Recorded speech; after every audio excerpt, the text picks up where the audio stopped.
came up to me and said that he had heard everything that was said, and most of it wasn't true. And said, gave me his business card, his card, and he said, "I'd like to talk some more." And so we connected a couple weeks later, and we started talking about the homeless issue. And he told me what he was doing, what Yes We Can Worship Center was all about. And he invited me to come to a homeless party. I had no idea what a homeless party was. And he also said, would you bring some people from Sherman Oaks to this party? So I found out that the homeless party was an event that he had put on once before.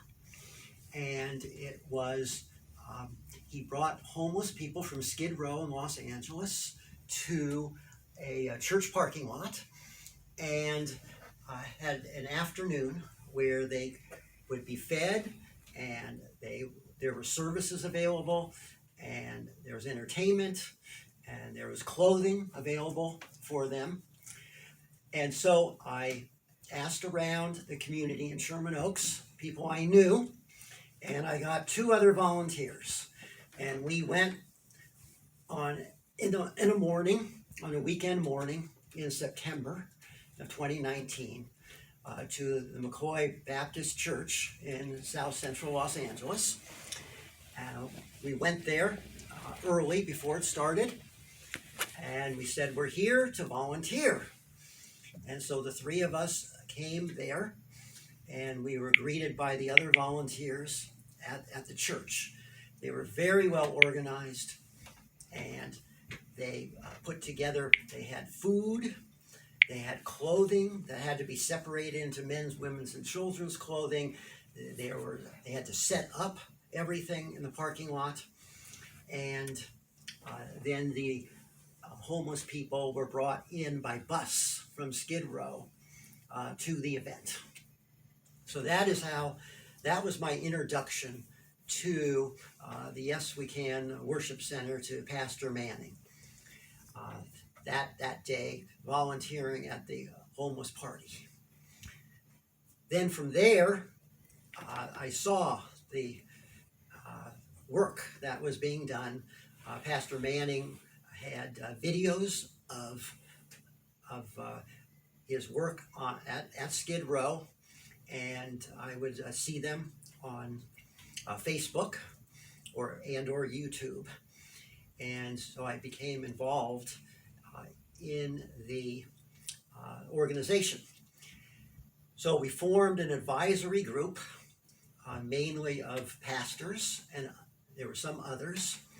And we were, as an advisory group, we're there to help the pastor with what he's doing, to give any questions, to comment on the activities, and that's basically what it is. So Yes We Can Worship Center seems to be the only organization that has anyone who is on Skid Row on a consistent basis, day in and day out, and feeding people who have no food to eat, and housing people who need housing. And this goes on and on and on. The problems are enormous. It takes everybody involved. Not one governmental agency, not one city, not one county, not one charity, not one church can handle this problem, this national embarrassment. And it just takes as many people as possible to do some work in that area. And the problem has been there for decades, and unfortunately, the homeless problem is probably going to be around for future decades. Do you have any hope that the new president, Secretary of HUD, and your illustrious mayor in Los Angeles, although you don't actually live in Los Angeles, do you have any hope that they're going to be able to resolve this problem anytime soon? Sounds like you don't, but do I you? do live in Los Angeles. Sherman Oaks is part of Los Angeles. Okay. Los Angeles Touche. is a large city, 4 million people. When we say Sherman Oaks, or we say Reseda, or we say Hollywood, these aren't separate cities. These are just areas that are given names arbitrarily within the city of Los Angeles. So it's one major city. There's hope. There's definitely hope. The problem is worse than it's ever been. And with the new president, the new administration, the new Congress, there is definitely hope that things will get better. There is also not only, well, we have, as we all know, we have 3 branches of government. We have the executive branch, where we have the presidents and governors and mayors and all that. They can only do so much. We have legislatures that enact laws, that allocate money. And so in Washington, D.C., we have a group of legislators who are willing, and a president who's willing to spend a lot of money on domestic issues such as the homeless. We have a state of California with a governor that's willing to spend a lot of money on the homeless. Same with the county and the city governments to a certain extent. But we also have the third branch, which is the judiciary. And we happen to have a lawsuit pending where the city of Los Angeles and the county of Los Angeles have been sued by individuals in Skid Row, not only homeless people, but business people in that area.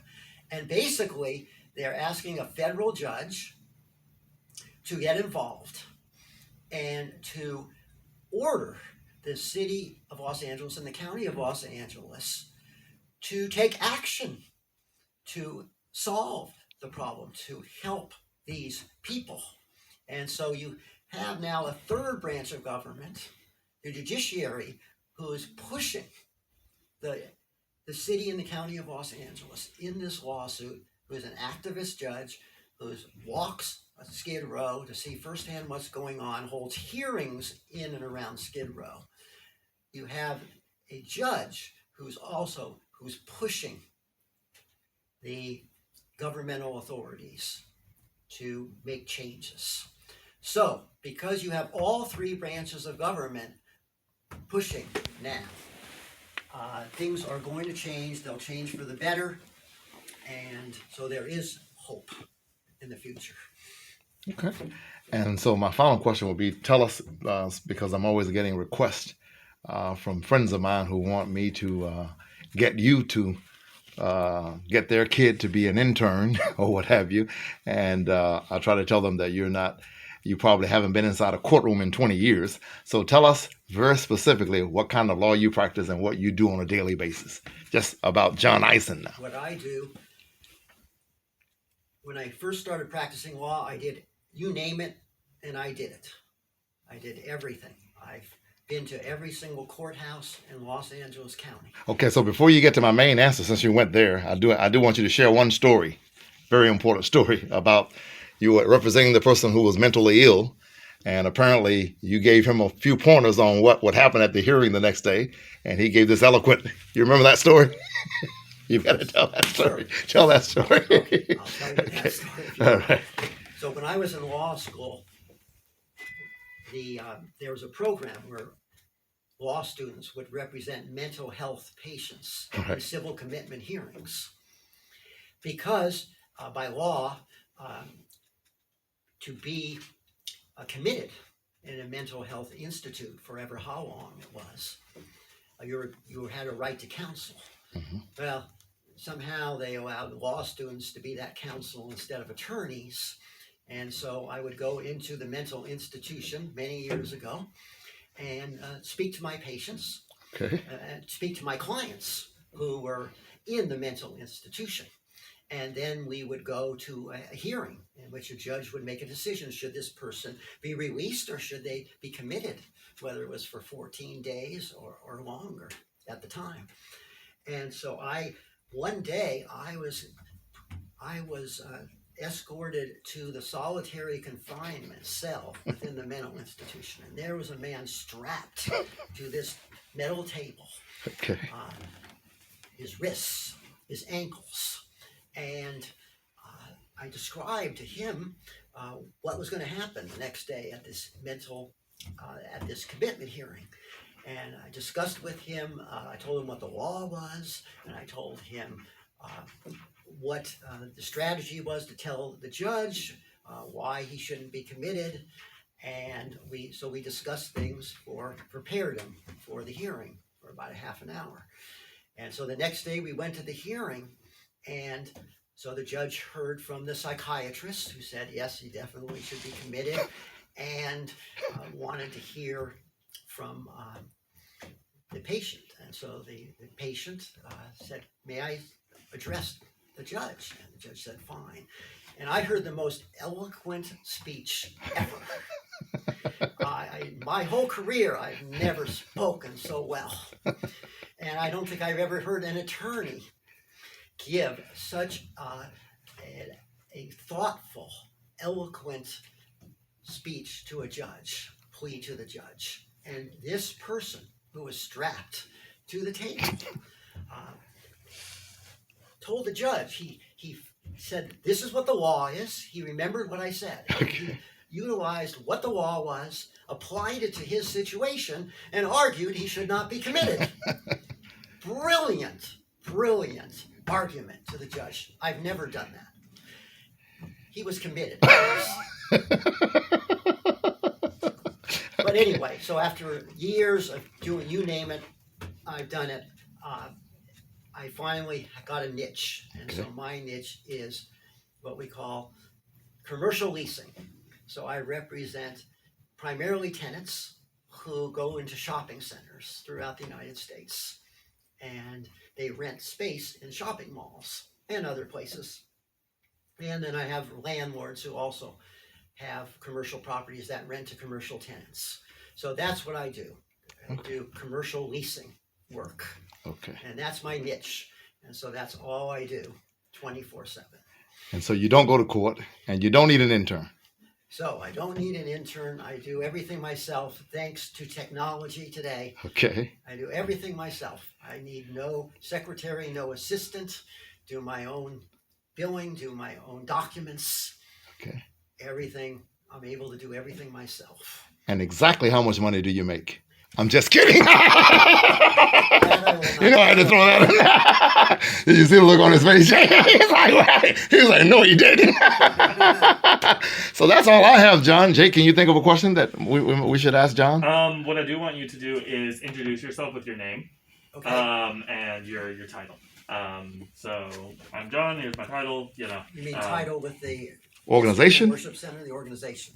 Yes, Okay. yes, because that's Yes, what he'll be yes. representing. Hi, my name's John Eisen. I'm an attorney, and I am chair of the advisory board to the Yes We Can Worship Center in Los Angeles, California. One more time for me, just for safety. Hi, I'm John Eisen. I'm an attorney. I'm chair of the advisory board of